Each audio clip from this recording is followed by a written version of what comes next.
video, we're going to talk about cabling, which I think is one of the neatest things to do in knitting and something I was excited about learning when I first started knitting. We're going to talk first about the tools, then about the actual stitches, and then finally about the anatomy of a cable stitch. These are cable needles, two different examples in different shapes. This is my most used cable needle because the stitches that you hold, which we'll talk about in a minute, can fit in this little crook and they don't slide out. You can also just use a double pointed needle, works just fine, which is what I'm going to use in this first one. Your pattern will tell you how to make the cable for your pattern. It usually tells you to hold a certain number of stitches either to the front or the back on a cable needle, and then you perform your stitch and then you pick up the stitches that have been held. So I'll show you what I mean by that. In this pattern, here's the little cable effect for these ear warmers. And in this pattern, you're instructed to slip 2 stitches off to the cable needle. So I'm going to do that. And then you hold them either to the front or the back. In this pattern, you hold them to the back. So then I'm going to get my yarn and I'm going to knit the first 2 off my regular needle, which is what the pattern tells me to do. You just knit like usual. You want to keep it a little bit snug because otherwise you can get a gap right there where you crossed over. And then you go back and you pick up the stitches that you were holding on your cable needle. And this is where you create that cross. So in this pattern it tells me to knit 2.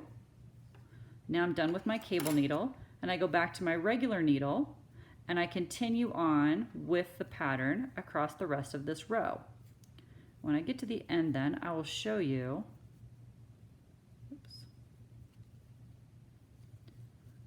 I'll show you the kind of little cable that gives us. So here then you can see how that has made a little twist off to the right. And it's really just as simple as that. So cabling, in order to get that cable effect, you need to hold a couple of stitches out of the way, continue onto your regular needle, and then knit the stitches that you were holding. I'm going to show you one more. This one, those were held to the back. These stitches are held to the front. So I'm also going to show you with a different kind of cable needle so you can see for both. On this one, my pattern tells me to slip 6 stitches to the cable needle. So one nice thing about this tiny needle is how easy it is to slip into the stitch. And in these, you hold them to the front. So I'm just going to leave my cable needle here. And then this is a brioche stitch. So I'm going to work a total of 6 stitches across my brioche stitch. And then I'm going to go back and I'm going to pick up the ones on my cable needle. So one tip is to make sure you don't twist the stitches and accidentally turn the cable needle the wrong way. It's easy to have that happen, but then you don't get the effect that you want. So in these we're going to hold the cable needle now. We're going to knit the ones off the cable needle. It's the same. Again, it tells you which stitch you're supposed to do. This is a brioche stitch. And sometimes it does get a little bit tight, as you can see, because you're pulling those stitches, particularly the longer the cable, which means the more stitches that you're holding, kind of the tighter it is to get in there and actually make your cable. But now if we finish across that row,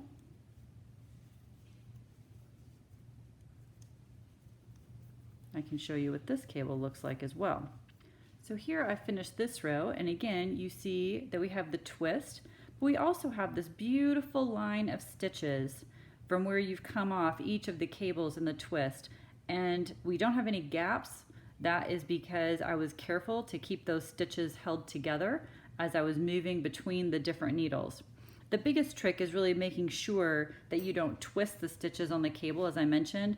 And one tip there is that if I used this end of the needle to pick up the stitches, I'm actually going to knit them off the other end of the needle. Same thing if I use my double pointed needle. If they go on this way, I actually knit them off this other end. So the last thing I want to show you then is just the anatomy of a knit stitch, of a cable stitch.